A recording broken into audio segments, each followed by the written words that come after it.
and welcome back to the Sunday special episode of the U Up Podcast. I'm Jordana Abraham. And I am Jared Freed. So good to be back here with you, Jordana. How are you? What's happening? I'm good. Yeah? I'm good. It's fucking cold out. Cold. It's really... Season's changing. I wore it's a changed. beanie today. You wore a beanie? Yeah, when I was walking here. Stop the presses. I know, right? It's a little early, I think. It's a little early. It's like the 40s today. I was trying to drink coffee outside, and I do the Wordle, as many may know, and I'm doing a coffee outside, and I did have to go inside to like warm up, and it made me a little sad. Yeah. You know, I was like, I want that September, just a little tiny bit of crisp. Right. To stay around forever. Yeah. And it's like, where do you have to move to get that? I think San Francisco. Yeah, that's what they say, right? I feel like it's like 60 degrees all year round. Right. Right? You get just sweatshirt weather all the time. Yeah. And you get hot in the sun, cold in the shade. That you can, San Francisco, you can cross the street and it's a whole new weather system. Yes. Yeah. So maybe we should relocate there for all the months that aren't like September and May. Yeah, right. You up on the road. We're like the Today Show. Yes. Where in the world is the You Up podcast? Yeah. Is that what they say on the Remember Today they used Show? to do that? Did you watch the Today Show? The Today Show was so big, I think, around our generation that it was like, it was just kind of around.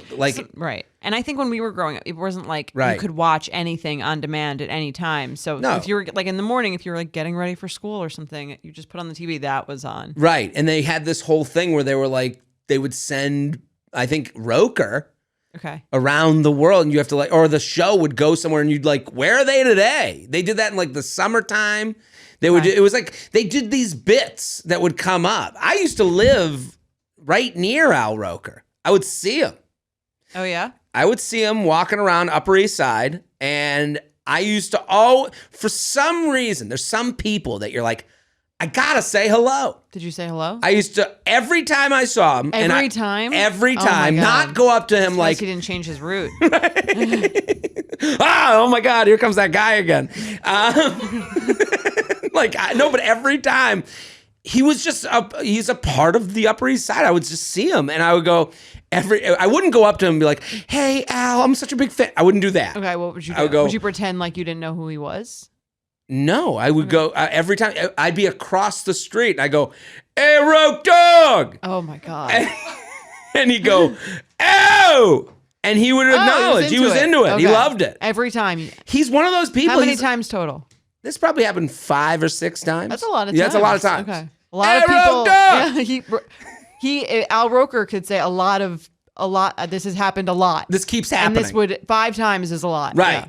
A lot of you have been asking. Yes, a lot of you have been catcalling me or whatever that. I don't know what about him made me just like, I think he's one of those people that people are like, I just saw Al Roker. Like, you'd be happy to see him. Yeah. He's a character. For sure. Right? Okay, He's a New York City kind of guy. You know, I don't know that I would recognize him. Really? I can't even picture him right now. Come on, Al Roker? I don't know. I can't. I wasn't like that. I wasn't like paying that. I know but he's one of those people who like I know is very famous, but right. I just like don't really consume any of their content. Sure. I guess to me he's risen out of needing to. He's like pop culture figure. Yeah, and like name is like I know he's very famous by the name. You know, there's some people like that where you're like, everyone keeps saying this name. I like know that they're famous, but I don't fully know who they are. That's like a lot of the new like singers or like the Harry Styles. Harry Styles, I know who that is. Okay, I'm trying to figure this out. Like Millie Bobby Brown before I watched Stranger Things was like I just kept hearing her name everywhere, but I didn't know who she was. Right, and I just kept like hearing various things about her, and so I knew this person's very famous, but I didn't actually know what she looked like. Like I watched the whole Stranger Things thing like 3 months ago, and now I'm like, oh. So famous, and these people have like 150 million Instagram followers, so they're clearly famous. True, and I think that's more. People always do the thing that their fallback is to go, I'm so old, I don't know anybody anymore. But I also believe that everything is so siloed and segmented now. Yeah. Like, you got your shows, just like you said, like if you don't watch Stranger Things, why would you know? Right. Yeah. It's not like we have these things that we all connect on like the Today Show anymore. We don't have TRL that has 100 million viewers. Like all of us are split up now. Right. You don't need to consume anyone you don't want to. Exactly. Right. So the idea that we'd all watch the same morning show is crazy now, and it wasn't so crazy then. Right. Because now there's like the unbundling of like all the different niche audiences. Right. So I don't need to see what like my grandma's seeing. Right. And this happens. Sometimes people, do this to us where I do the live shows and I go do stand up and someone will bring a friend. And sometimes when the friend is annoying, the friend has to go, I didn't even know who you were before this. And you go, yeah, you shouldn't. Right. Like, I'm not Millie Bobby Brown. But and even if Millie, I didn't know who Millie Bobby Brown was. Exactly. Right. And I always try to be polite and go, well, more people don't know me than know me. Right. And well, which is a kind of let them off the hook. Fair. And sometimes they'll go, no, you were nobody. I had no idea. No, I didn't know who you were. I didn't know. I had no clue. You were like a nothing. You were like and someone recently goes, I had to be here. I was like, who's this guy from New York City? I used to live in New York City. What does that fucking mean? Yeah. You lived in New York City, so you got to know everybody that's ever. What are you at the door checking people in? Yeah, it's so weird. That's sort of the idea. The idea behind being an A-list celebrity is one that every single person kind of like does know who you are. Right. I'm trying to think of a good example of that. I mean, George Clooney. Sure, George Clooney. If you don't know who George Clooney that's very weird. You're trying to not know who George Kim Clooney. Kardashian. If you don't know Kim Kardashian. Justin Bieber. Yes, all very weird if you don't know who they are. Kanye West. If someone like he's in the news right now for a lot of the like bad reasons, right? But if someone was like, "Oh, I don't even know who that is," who? I'd be like, "You're the problem." Exactly. Right. Yeah. That's the definition of an A-list celebrity. As you get down the letters, right? It becomes more socially acceptable to not know. I had no idea. No, I mean, someone was like. Jared Freed, I was like, who knows that part? I had you were nobody to me. You're a nobody. You're a nothing. Yeah, like they go on and on. They should say that behind your back. I don't understand why they would say it to you. It's like a neg in a weird way. Right. I don't know. And I don't care. Maybe and it's a compliment because it's like this was better. I'm so impressed with this show that I can't believe I didn't know who you were. That's a better way of saying it. Right. Don't you think? Maybe I think that's kind of what they mean. I assume in the best of cases, it's kind of like, I can't believe that like if I discover a show from like that aired 6 years ago. Right. And I was like, and I happened to stumble upon it. I'm like, this show is so good. I can't believe it. Stranger Things.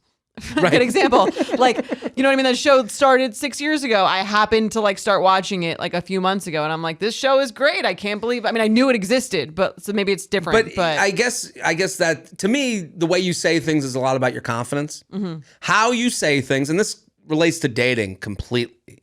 I hear things in the way people position things, and I go, there is a high confidence way to say something, and there's a low confidence way to say something. Right. The low confidence way is the way that makes other people feel badly or a little bit awkward. The high confidence one is the one that props people up. Right. So when you say, I know I should have known, you were so good that I feel stupid for not knowing who you are because I love comedy or I love TV. Yeah. Wow, what a compliment. What an amazing thing to say to someone. Like then it's a compliment. Right. There's a thin line. And I see this on dating apps all the time. I get messages, that acknowledge that like they have some knowledge of that I do comedy or that I'm in this world. And like sometimes it comes off great, sometimes it comes off awful. and it's and I always try, because I'm an emotional, sensitive person.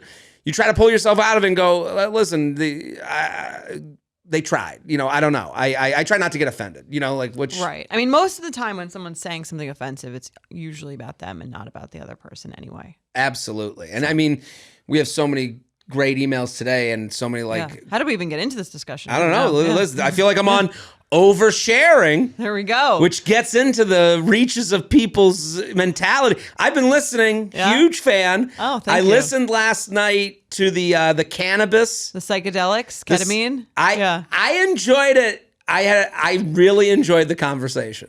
Really? I thought it was very I learned a lot about that. I didn't know that was like legal. I didn't know it was. I agree completely. It is interesting the way the woman, the doctor that you had on, the way it was funny to me. Like it's hard. It's got to be hard for her to convince people. Sure. I don't know if she regularly has to. I think she just runs a doctor's office right. where like people come in. But I assume like if she's talking about this publicly, there's probably a lot of hesitation. Some of it, yeah. And I'm the hesitant one. Okay. Like I was sitting there being like, come on. Like a lot of it was like, because you can't help but sound conspiratorial when you're in their position to talk about, hey, make ketamine a part of your mental, she basically says she had a lot of moments where she was like, you're making drugs that are considered drugs, but more natural drugs, a part of your wellness program. Yeah. Right? I mean, for those who haven't listened to Oversharing, and you should, that was basically like the crux. Like she's a pain doctor, but there's also like therapists there, like basically just using these drugs to like enhance the patient's, like whatever their problem is. Right. You got to go listen to it I'm a huge fan of the show. I think it's great. You and your sister are awesome. But I did listen to it going, because there's points where she goes, and she does a little bit of like, and they wanted you to have this prescription drugs, and you go, well, I need a little bit of backup on that. I don't think she has an issue with prescription drugs, and it's interesting. I mean, like, it's weird when you take a step back, it is kind of interesting which things are legal and which things are not legal. Absolutely. Right? Like, Adderall is legal. Right. That, I would say, like, kind of fucks you up in like in a very mind-altering state. Alcohol, and they're running is legal. out of it. Right. Alcohol is legal. Right.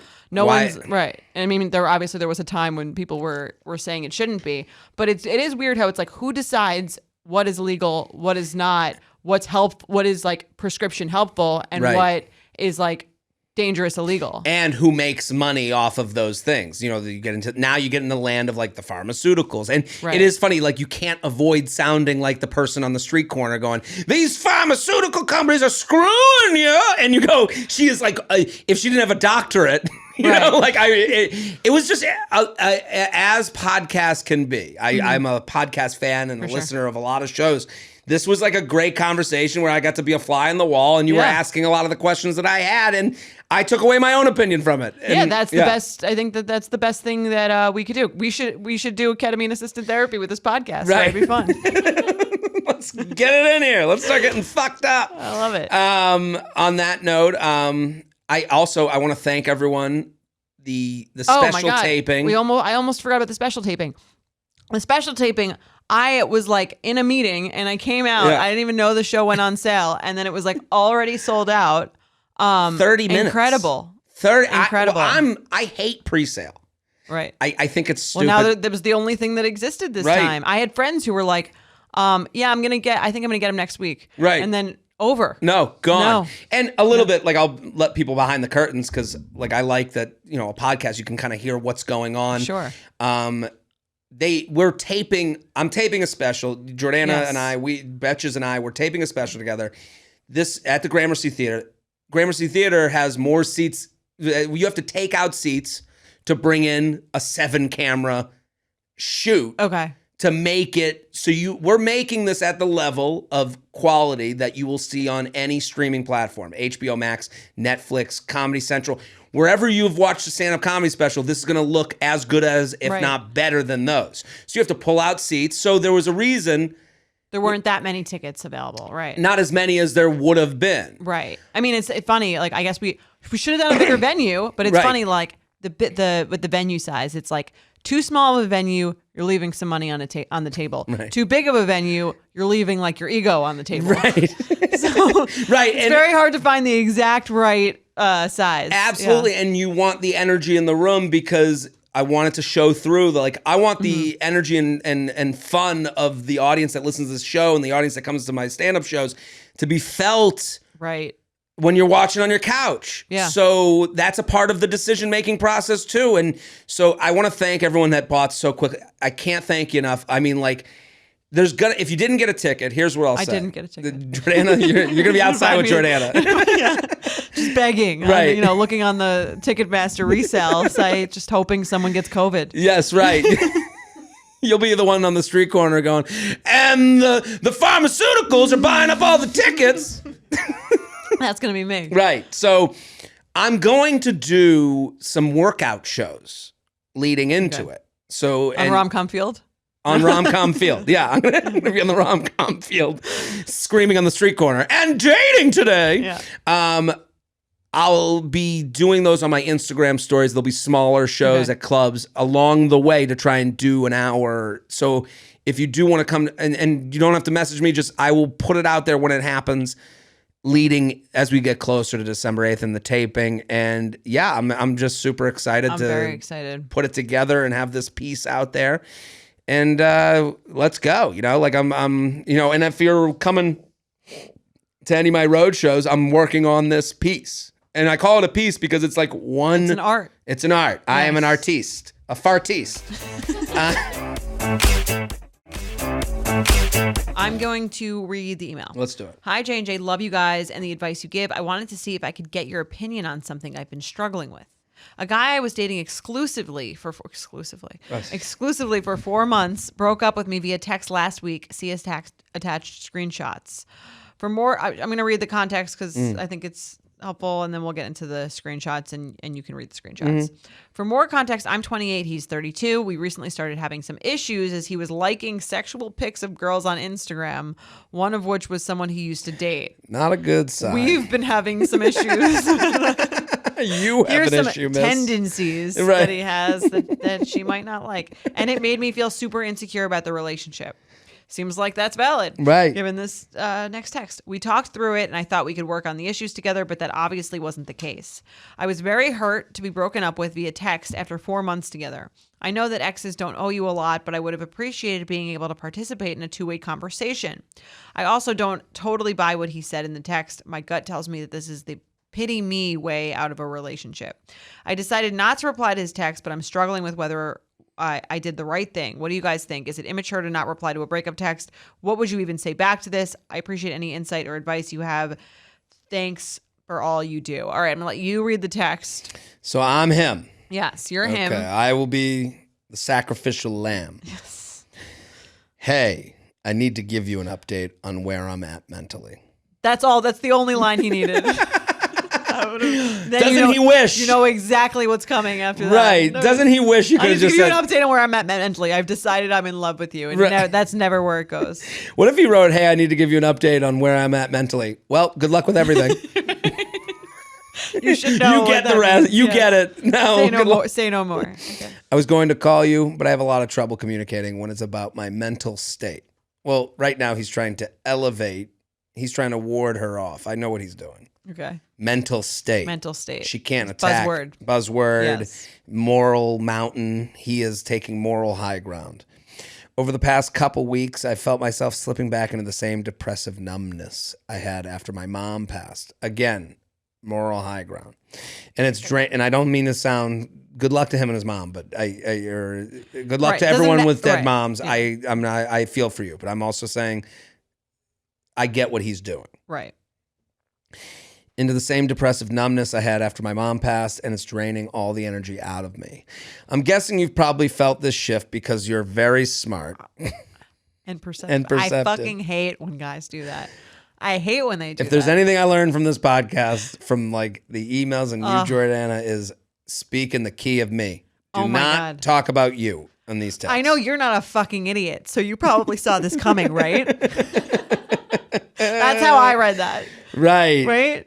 It is. You're not completely clueless, right? So you kind of, I'm sure, have an idea that this was about to happen, right? Right. It's pandering. It's. I hate that. You're smart. I've gotten this before. Look at you with a college degree. You got this. Right. You're very smart and perceptive. It's so condescending. I hate this. Yeah. But I've been a coward and tried to bury the feeling for as long as possible. I buried it by liking a bunch of big ass women on Instagram. No, you didn't say that. That part he made up. Sorry. Well. I've buried my feelings in the ass crack of many a model on Instagram. But I've been a coward and tried to bury the feeling for as long as possible through gambling, drinking, and taking gummies, anxiety meds every night.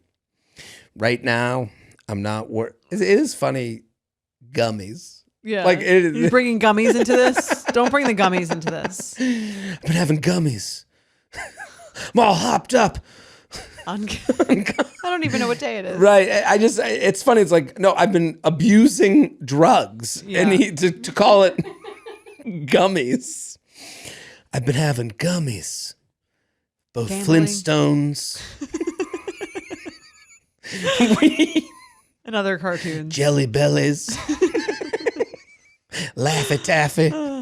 All the goodies. And this is obviously copied from a notes app because there's paragraph separation. Oh yeah, this guy really assembled the group chat. Someone helped him. This was edited. Right now, and there's a comma after right now. Yeah, this is fully. He sent He did this on Word. Right. Right now, I'm not worthy of dating you. Ugh, I'm gonna throw up.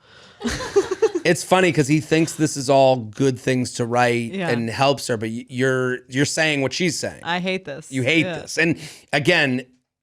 The hard part of this conversation is someone's listening to this going, I'm dealing with drinking too much and taking gummies and meds every night. I'm dealing with someone who died in my past. So they're more adept to they're more biased and they're going to take his side. They're going to go, you don't understand. But all those things can be true. And also you can also not want to date someone. And you can also own your own, like you don't have to use that. Right. And we say this with excuses. Like the more excuses you give, the more of a lie you're telling. Yeah. Pick one. You know, I'm depressed and I'm not ready for a relationship. Could have been it. Right. And notice he doesn't mention anything about the Instagram likes. Right. He said it's noticeably absent. Right now, I'm not worthy of dating you because I can't give you the time, energy, and love that you absolutely deserve. Everyone deserves that, not just her. Like, that's another thing. Like, yeah, that's without saying. Right. No, some people don't deserve love. Like, no, you do. Right. Everyone. You especially. Right. You're so incredibly beautiful inside and out. And I want you to know this has nothing to do with any of our past issues. I love this guy. I love the past issues is the Instagram liking of the people you used to date. It has nothing to do with how hard I got the minute my ex came up on the Instagram feed. Like... You've easily been the best partner I could ever ask for. I'm sorry I couldn't find the courage to say this in person or over the phone. Just in a dark place right now and need to be alone for a while. I know you'll be upset, which kills me because I never want to make you sad. But I hope we can talk again after I'm out of this relapse. And also understand. Relapse. I mean, if she said, I don't know. Listen, if he's an addict and that's fine. But like when you use the word relapse. Right. What does that mean to him? I don't know. When I'm in a better state? Well, I don't trust it. When you use the word trauma, relapse, all these buzzwords, and you're not seeking therapy or you aren't an addict, you're kind of co-opting. You're saying the person has no right to call this a relapse. I don't know. I don't know how much a right, but the person who wrote us the email didn't say anything about this. Yeah, that he had an addiction issue. Right. So you're like, oh, that's a good one. Yeah. That'll keep, again, someone away from whatever they're getting angry at me, I guess. Because he writes, I know you'll be upset, which kills me. And I'm sure that does.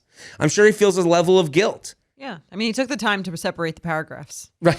And commas. So I have no doubt, and I've been this guy. So like I don't think I'm above him. The text is funny to read because I know what he's doing. It's just annoying because I get, I know what I guess I know what he's doing. I've gotten a text like this, not with all these excuses of that, but just like, again, the parts I found were super annoying were the like, you must have known. Right. And he could have said less. Say less. Yes. And because he thinks it's like it's like, this is for him. This is not for her. This is for him. Well, that's the other part. We'll get to in a second. So I'll read that. I'm out of this relapse again after I'm out of this relapse, and also understand if you don't want to. Again, I'm so sorry, blank. So, and again, annoying about that is like, oh, when the relapse, you kind of put in their head a little bit. Right. There's an opportunity. I might be back. Right. But only if you don't want that, I get that. So what he's saying is, I don't care to lose you, honestly, right. And which.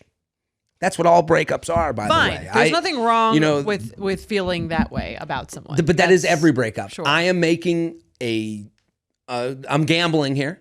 that without you will make me will be better than with you. Right. For me. For me. Yes. And not better because and again, everything in his text, I can see where he's coming from. Let me defend the murderer here. Okay.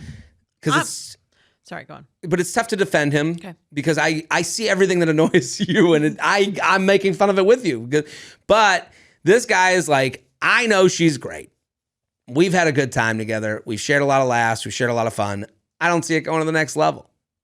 And she's starting to give me shit for liking Instagram pics. And her getting mad about the Instagram pics is a reveal. Yeah. It's her going, hey, we're deep enough in that I feel comfortable enough that I will not date someone who likes Instagram pics of their ex. He took that information, went, do I want to move forward to the next level? The next level being, and then a lot of women will come back and you'll go, well, I wasn't asking to get married. No, it doesn't matter. Yeah, I mean, clearly that's what she clearly wants to date. Wants to date. Yeah. And he's going, okay, I'm obviously not that excited to go to the next level, so I'm going to opt out. Right.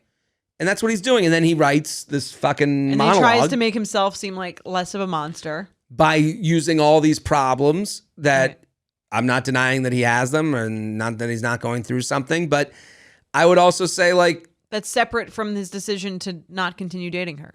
To me. Right. Or maybe it has something to do with it, but I don't think that's the reason that he's liking all these. He didn't need to put that on her. He didn't bring in any of the fucked up stuff that they were actually fighting about. Right. That's almost the most annoying part. Right. I mean, he made himself the martyr. Right. By taking moral high ground. Yeah. Again, relapse, gummies. Yeah. So this is what people. I'm a coward. And you're amazing. You're wonderful. Everyone will be lucky to have you. Yeah. He knows that because he is saying, I got pretty lucky. You dealt with me for 3 to 4 months. I felt pretty good about it. I was attracted to you enough to and I was into you enough as a person to really be here for all of that. For 4 months, yeah. And now I'm out. Right. And my issue isn't that he sent this in a text. Really, because she says I think she said she was very hurt to be broken up via text after 4 months together. I understand if someone is better at mentally saying things via text message or saying their feelings through an email or a text. And again, this doesn't seem like he just threw out a half-assed breakout. No, he thought about it. It doesn't like thought, even if I don't agree with the way he thought about it or the way that he phrased it.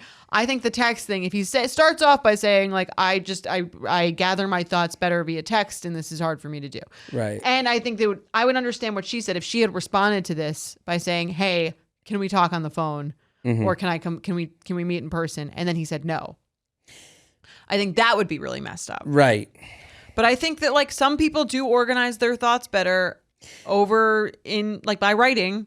And he wasn't saying absolutely no to discussing it, but that's basically what he was saying, how he was reiterating it. And this is also how a lot of men, myself included, break up. He's made the decision. This wasn't a negotiation. Right. There was to him, he's going, what is there to hear? He's going to go, what are we going to, he sends the text going, I want, all I'm going to hear in person is how horrible a person I am. Or we figure out how to do this, or I, feel so bad and you convince me to go back into something I know isn't right for me. So then I feel like you should have the willpower to be like, okay, you could sit there and listen. You can, if you're hurting someone. Right. I think I can understand why that's painful for you, but that's part of that. Just like getting broken up with is something that people should have to deal with. Breaking up with someone in a respectful way, I think, is also something or giving someone the chance to speak to you as a human at least over the phone, I think is a respectful thing to do, to respect whatever you did have. So if she didn't ask for that, is she allowed to say, I can't believe he did this over text? Allowed. No, I'm saying allowed is whatever. You can do whatever you want. Yeah, you can be pissed off. I think that, again, I'm not that offended by the text message. I think I would be more offended if she said, can you talk? Right. Now, I understand that you needed to say this to me via writing, but can you talk now that I've digested this information? Mm-hmm. He said, and he was like, no, I don't want to do that. Then I would say that's fucked up. Right. But she didn't ask for that. No. So he did what he did. I don't think, again, I also just think some people just organize their thoughts better via writing. So I'm not that offended by it. It's not like they were married. I agree. Here's what I'll say to her not answering does. On his end, it makes him if I didn't get a text back, I'd be like, wow, I was right. They weren't mature enough to be in a relationship. I'm happy I left this. Okay. That's how I would feel. Yeah, that's fair. And they weren't even mature enough to spar with me. That's a bad way to put it. Or at least, like have the conversation this way.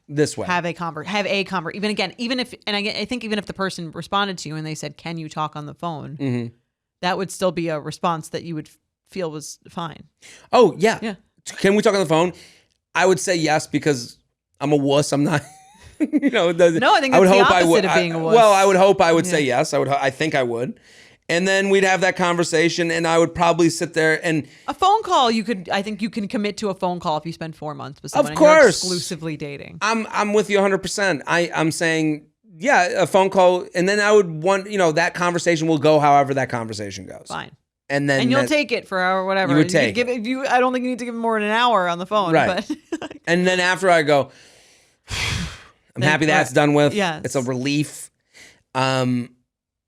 So I don't know if the non-answer gets this person what they think that they're getting from it. Yeah. I mean, I've done the not answer. Someone sent me I've read it, I think, on this show, on the early benefits episodes.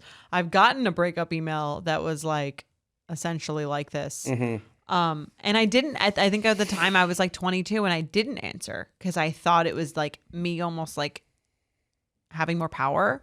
Right. I guess in the moment. Again, I'm young, I'm 22. And I'm extremely hurt by this. So I'm kind of like, what do I do with all of this like feelings or this like these thoughts about this thing, which I feel so strongly about. And then you're kind of like, if I can't figure out what to say, or if I don't know what the right move is, I'm just not going to say anything. Mm-hmm. And then I'm not even going to give them the benefit of an answer. I'm not going to give them the,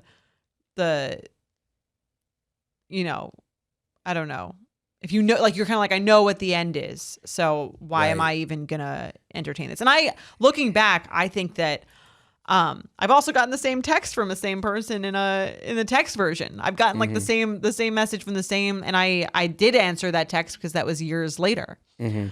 And I think looking back, that was a bad move. I should have answered, and I should have used that opportunity. And I think it obviously depends on the situation. And if she had feelings, I think it would have been better for her to say them. I think that's better than saying nothing. If she felt like she had like something to say about this, and again, they're exclusive. They've been seeing each other for 4 months. If she had some sort of, even if it was to say, I don't like the way that you, like, this is kind of condescending, or something about the email, or something about why, or something about that he was, or you didn't even mention that there was this other fight, or to say her piece, whatever it is. Right. And I think that would give her more power and more closure. Absolutely. And get what she thinks she doesn't get. Like, anytime I've sent the text that you don't want to send, the one that starts with, hey, I need to give you an update on where I'm at mentally. A text I have sent. I've been, when someone gets back to me and goes, and if there's an acceptance of it, and then they go, well, let me tell you a few things that have been on my mind. I go, that's the one I go, where I'm listening. That's the one where we're actually communicating. To me, sometimes I think guys or people do this with all this, like, these buzzwords that ward you off. I think they do that because they don't trust that the person on the other side is going to have a reasonable conversation with them. Like, okay, they're sitting, or they're trying to make themselves also feel like they're not, like, they're, again, this is, in some ways it seems like it's for them. It does seem for them, but the more I think about it, it's like him being like, I just don't want you freaking out. Okay. And you can't freak out at relapse. Yeah, well, that's the annoying thing. It's fine. It's annoying, but it's kind of annoying because, like, fine, if the person freaks out, unless they're doing something dangerous to you, like Right. let them have a little freak out. Right. They're like, depending, and again, I think this varies based on the level of the length of the relationship and how long it was and how much it meant or how much time or commitment people put into it. But I think it's okay if someone freaks, like, just like it's okay if someone whatever it is, however bad I think this breakup text was, someone breaks up with you, that's their right. Sucks. Right. But it's all you're dealing with the pain of it. Like, that's life. In the same way, you break up with someone, sometimes you take a little mini freak out. It's their right to come back at you and let you know how they feel from that breakup. Yeah. I think the one thing that gets frustrating is there's this like, I'm going to freak out at you while asking you to not do this.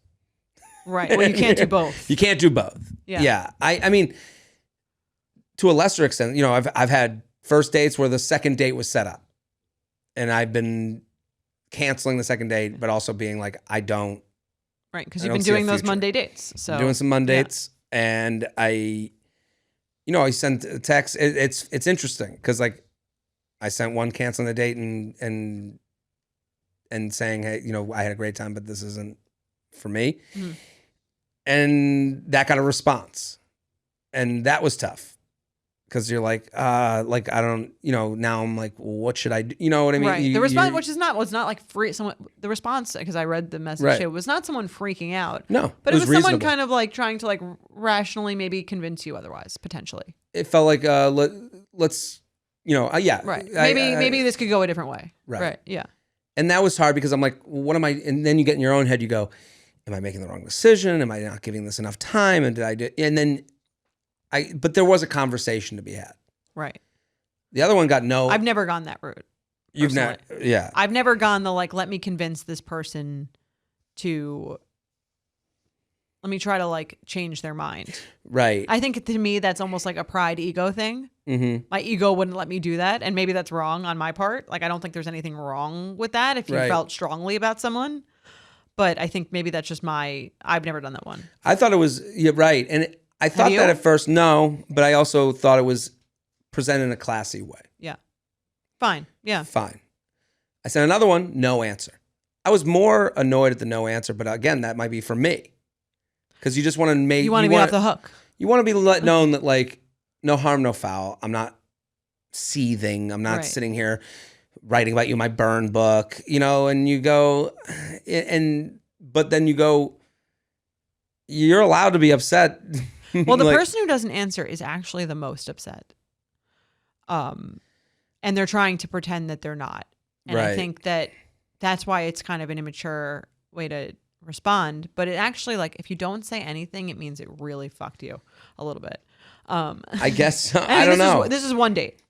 Also, one date. This is one date, so I also don't think that like anyone should be so incredibly attached to someone that they couldn't say, "All right, thanks for letting me know. Wish you the best of luck." I think after one date, if you can't say that, if you can't handle that you shouldn't be dating. There's some you got to I was frustrated by it. Then I had another date scheduled. So I had sent to, hey, it was nice to meet you, but no mas. Right. And then I had another date scheduled, and the person texted me, hey, I got wisdom teeth, things at work, busy. I'm sorry to cancel. Okay. I wrote back. And again, this is a reschedule, so it's a little different. It's not, we hadn't gone out. Breakup, not a breakup. We'd never gone out. I mean, what would anyone do? Like, I can't believe it. Day of. Right. Well, some people do that. Yeah, I guess so. Yeah. We had plans. I wrote still good for 8. No answer. Late afternoon. And they write. I would be a little annoyed. Right? Yeah. I wrote back, no problem at all. Completely understand. Let me know when things free up. Ball's in your court. Right.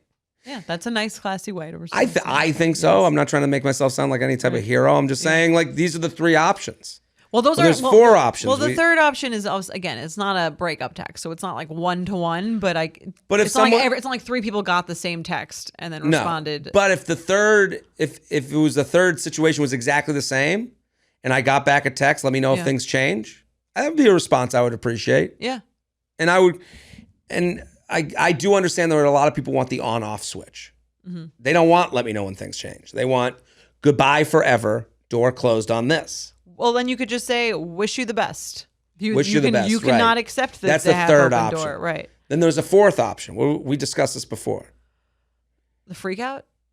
I guess is the freak out? Yeah, the fourth option. Okay, so there's saying nothing. Yeah. There's rationally trying to convince someone to do something else. Right. There's wish you the best. Wish you the best. Cool with it. Wish you the best. Thanks for letting me know. And then there's I can't believe that you would do this like day of, or I can't piece of fucking shit. Yeah, like, and some guys send those too. Guys send them. I didn't even, I would think I've said something like I'm not looking for anything like serious. I'm not looking to date. I don't know what it was. It was like they were like, I'm not looking for that either, right? Or something, whatever it is. Well, or sending you the Venmo request for half the meal that you went on, and right, and that's the person where you're like, okay. That's definitely the right decision. I feel like I should have done this earlier. So that's clearly not the way to go. And I think, again, even if this is a 4-month thing, mm-hmm. I still don't think that's the way to go, is like attacking the other person. No, I don't either. I think that you are entitled to say how you feel. Right. I think you are entitled to say, I found this very hurtful, or I'm trying to think what I would have said to that email when I was 22 that would have been better for me and for the person, and maybe would have saved me like ruminating on this for such a long time. Well, I think also when you say nothing, you don't close the door. That's a big part of it. I just want to apologize. You can go back into, that last text. I'm in a different place now. You can do that when they say nothing to you. Right. That's scary in itself. That is, it was a bad move. Right. So it doesn't, I don't think saying they did. Right. And then they did. Yeah. So I don't think saying nothing really helps anybody. I agree. In your head, it can help you, again, if you like have this fear of being like vulnerable or sharing your feelings and feeling like, oh, I'm not even going to let them know that this hurt me. Right. I think that was probably my mindset. Like, I'm not even going to give them the satisfaction to letting them think that that this was as painful for me as it was. Right. Right. But then you on the other side of that, you go, I guess we weren't ready for an adult relationship anyways. Clearly. Yeah. Yeah. But this is tough. It's tough because this text is so easy to make fun of. This guy is annoying me. And I've gotten so many iterations of this where I would say, if you're listening to this, man or a woman, and you don't say shit like, I'm guessing you've probably felt this shift because you're very smart and perceptive. Because you're a smarty pants. Right. It's like, all that says to me is like, I've been hoping that you would break up with me by acting aloof, but you didn't. So I guess I'm doing this now. So now I guess you got to speak in I terms, or us terms. Yeah. Like us is okay. Sometimes I've given an us. I'm hoping it's okay. I think an us term is like, give me an us example. Is really me. Give me an example. I think this is going out again would be a waste of our time. Our time. Okay. That's fair. Maybe you don't think so, but I'm telling you right now, if it's a waste of one person's time, it's a waste of both person's time. Yeah. I guess you could phrase it as just me. Maybe. That's hard to write. Waste of my time. A waste of my time is just a difficult pill to serve. Yeah. Right. But listen, I'm just saying, I'm in that like mode of like trying to be, you don't know, more deliberate. You're trying to be more honest and more like wasting time. I hate the phrase because it sounds like someone, but you're going, I'm trying to best execute my own time. Yeah. And when you send these texts, you harp over them. And this guy, obviously, he was in the Notes app. He's got paragraphs. This guy put time into this text. And to me, that matters. And that matters because, you know what? He knew he was hurting someone's feelings. He felt bad about that by putting time into that. And I do think he would have, if she had said, hey, can we jump on the phone so we can just close this out? Right. He would have gotten the phone. Yeah. I think he would have. And if I would have, and again, if he didn't, I would have agreed with her. Right. But I think when you think about it, it's not about the way that it's done, the method that it's the delivery method. And I do think probably there's ones. Yeah, marriage ended over text. Yeah, not right. Cool. I do think it's about like exactly what you said. A breakup with what way would I want to be broken up with? I'm thinking the best breakup is one that shows like thought, attention. It values what you had. It acknowledges and values what you did have. So because the worst kind of breakup is when you're kind of like, oh, this person didn't even like really feel anything, and I feel so strong. Aside. Right? They didn't even think about it. It was so casual. So I think the text probably feels that way. But again, I think because the contents of the text do seem well thought out, I wouldn't feel that way about it. So I think you want also the best breakup is one that gives you an opportunity to share your thoughts and your feelings. Again, even if it doesn't change things, I think that's the best breakup. Mm-hmm. No, I'm with you. Tough one. I think we solved dating again. We did it. I'm proud of us. Every Wednesday and Sunday.